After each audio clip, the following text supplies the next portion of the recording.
अस्सलाम वालेकुम फ्रेंड, उम्मीद करता हूँ आप खैरियत से होंगे। आज की हमारी वीडियो का टॉपिक है स्किन ए क्रीम। ये उन लोगों के लिए बहुत ज़्यादा इंपॉर्टेंट है जिनको स्किन की एक्नीज वगैरह का मसला होता है। तो वीडियो को शुरू करते हैं। इससे पहले जो लोग हमारे चैनल पर अभी नए हैं, पहले चैनल को सब्सक्राइब कीजिए ताकि हमारी लेटेस्ट वीडियो आप तक पहुँचती रहे। तो सबसे पहले what is the skin A cream. Skin A cream में जो एक्टिव इंग्रेडिएंट है वो है टिटिनाइन और इसका तल्लक विटामिन ए की फैमिली के साथ है, जिसका मेन काम आपकी स्किन के जो डेड सेल होते हैं उनको रिमूव करना होता है और न्यू सेल बनने के प्रोसीजर को तेज़ करना होता है। तो इसी वजह से जिन लोगों को एक्ने वगैरह का मसला होता है वो सॉल्व किया जाता है।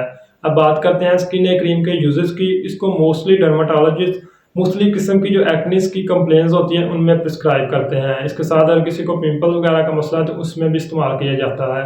कुछ लोगों को गलत कॉस्मेटिक इस्तेमाल करने की वजह से या कॉस्मेटिक के साइड इफेक्ट की वजह से चेहरे पर दाने बन जाते हैं या चेहरा बहुत ज़्यादा ख़राब हो जाता है, तो उनमें भी इसको इस्तेमाल किया जाता है। ये स्किन की जो लेयर्स वगैरह होती हैं उनको रिपेयर करने में भी बहुत ज़्यादा हेल्पफुल होती है। तो कुछ लोगों के चेहरे पर बहुत ज़्यादा स्किन जो होती है वो रफ नज़र आना शुरू हो जाती है या स्किन की जो ऊपर वाली लेयर होती है वो बहुत ज़्यादा डैमेज हो जाती है, तो जिनकी वजह से उनकी फेस वगैरह में काफ़ी ज़्यादा फ़र्क पड़ जाता है। तो ये स्किन की फेयरनेस में भी बहुत ज़्यादा हेल्पफुल होती है। अगर किसी को ओपन पोर्स वगैरह का मसला है तो इसमें मौजूद विटामिन ए जो कि कोलेजन के लेवल में बहुत ज़्यादा इजाफा कर देता है और स्किन की इलास्टिसिटी में भी बहुत ज़्यादा हेल्पफुल होता है। तो ओपन पोर्स वगैरह के मसले में भी इसको इस्तेमाल किया जाता है। अब बात करते हैं स्किन ए क्रीम को किस तरह से इस्तेमाल करना चाहिए। इसको इस्तेमाल करने से पहले अपने चेहरे और हाथ को अच्छी तरह किसी भी साबुन या फेस वॉश से धो लें और याद रहे जिस भी साबुन या फेस वॉश से आप धो रहे हैं उसका इफेक्ट आपकी स्किन पर ड्राइनेस ना हो, यानी कि वो ड्राइनेस काज ना करे, क्योंकि ये बजाते खुद ड्राइनेस काज करती है, तो जिसकी वजह से आपको एलर्जी या इचिंग वगैरह का मसला हो सकता है।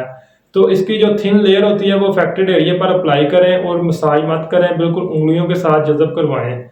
तो इसके साथ जिस भी फेस वॉश में सैलिसिलिक एसिड वगैरह हो तो उसको इस्तेमाल इसके साथ मत करें, क्योंकि ये अगर इसके साथ इस्तेमाल करेंगे तो इसका रिजल्ट भी कम हो जाएगा। इसके साथ कुछ इंग्रेडिएंट हैं जिनके साथ इसको इस्तेमाल करने से बहुत ज़्यादा एहतियात करनी चाहिए, जैसा कि रिजोर्सिनोल, सल्फर, अल्कोहल वगैरह। अगर किसी भी साबुन या फेस वॉश में ये इंग्रेडिएंट होंगे तो स्किन ए क्रीम के इस्तेमाल करने से इनका रिजल्ट कम हो जाएगा या स्किन ए क्रीम का रिजल्ट कम हो जाएगा। अब बात करते हैं स्किन ए क्रीम के रिजल्ट्स की। इसके रिजल्ट बहुत आहिस्ता से आपको शो होते हैं। ये नॉर्मली 3 या 4 हफ्तों के बाद अपना रिजल्ट प्रोवाइड करती है और इसका जो ड्यूरेशन होता है वो 3 माह से लेकर 6 माह तक होता है। लेकिन जिन लोगों को बहुत ज़्यादा सीवियर किस्म की एक्नीज होती हैं उनको बाद औक़ात साथ में मल्टीविटामिन या एंटीबायोटिक्स ओरली भी प्रिस्क्राइब की जाती हैं ताकि आपकी जो एक्नीज वगैरह का मसला है वो जल्द अज जल्द सॉल्व आउट किया जा सके।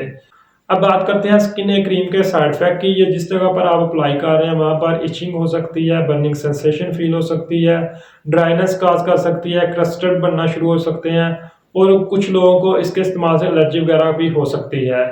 तो इसके साथ इसकी प्रिकॉशन की अगर बात की जाए तो जिन लोगों को डर्माटाइटिस वगैरह का मसला है उनको इस्तेमाल करने से एहतियात करनी चाहिए।